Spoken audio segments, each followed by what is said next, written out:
It had been almost 3 weeks since the festival. 3 weeks since I lost her in the crowd. 3 weeks since I stood in front of that carnival mirror trying to figure out whether I was chasing something real or just another version of myself. And somewhere during those weeks, life softened again. Not better, not worse.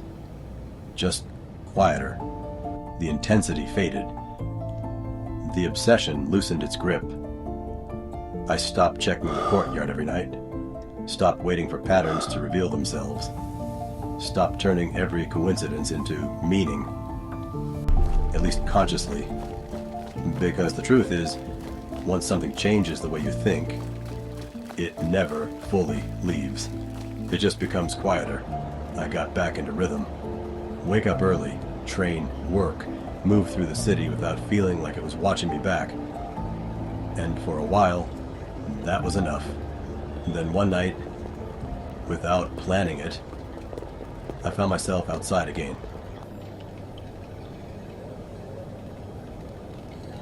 Just movement. The city looked different when you weren't searching for something. Softer. Restaurants glowing warm against the sidewalks. Music drifting through open doors. People laughing like life hadn't touched them yet. It made me realize how long I'd been mentally absent. Present physically. Gone mentally.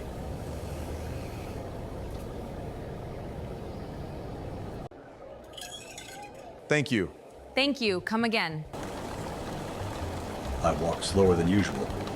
Not distracted, just aware.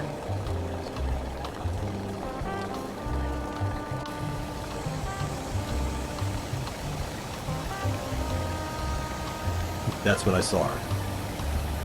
Standing near a crosswalk beneath a flickering streetlight. No dramatic entrance.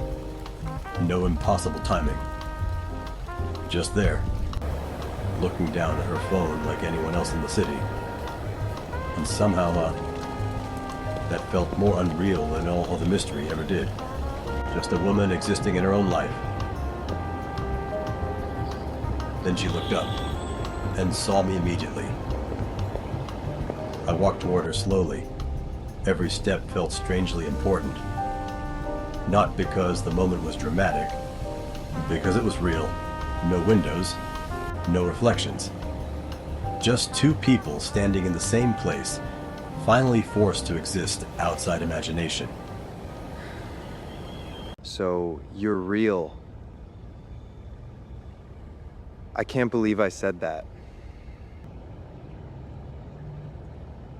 I was hoping you were too.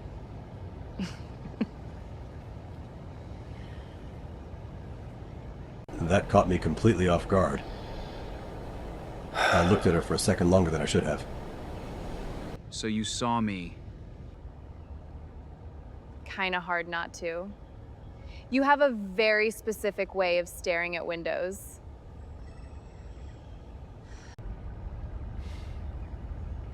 Was it that obvious? Embarrassment hit instantly. A little? But honestly, you didn't seem creepy. Good to know.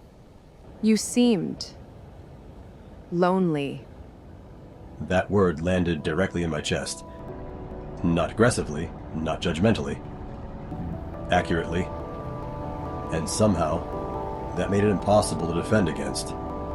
I could kind of say the same thing for you. Okay, that's fair. Marcus Dalone. Valencia Thomas.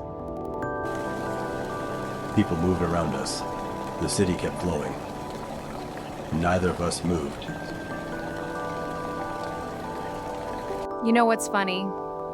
I actually noticed you before you noticed me.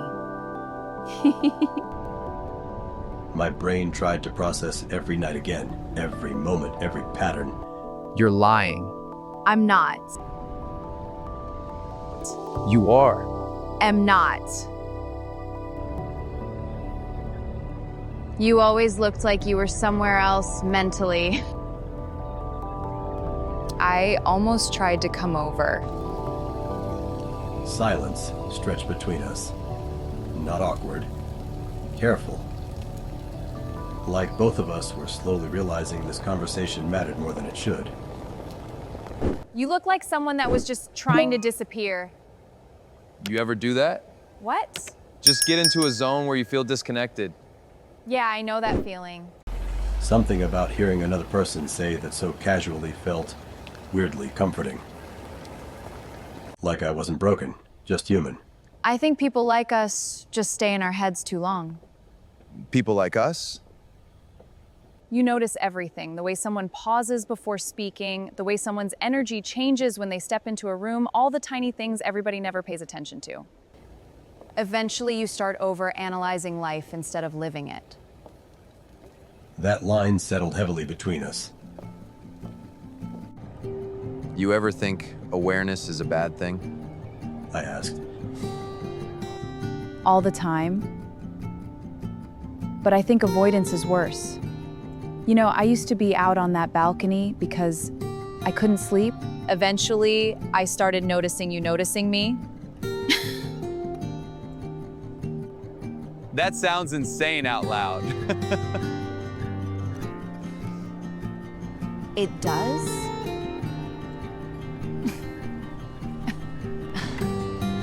But weirdly, it made me feel less alone. That sentence changed the entire night. Because suddenly, everything felt different. The mystery, the obsession, the patterns, all of it stripped down to something painfully simple. Two lonely people recognizing each other from a distance.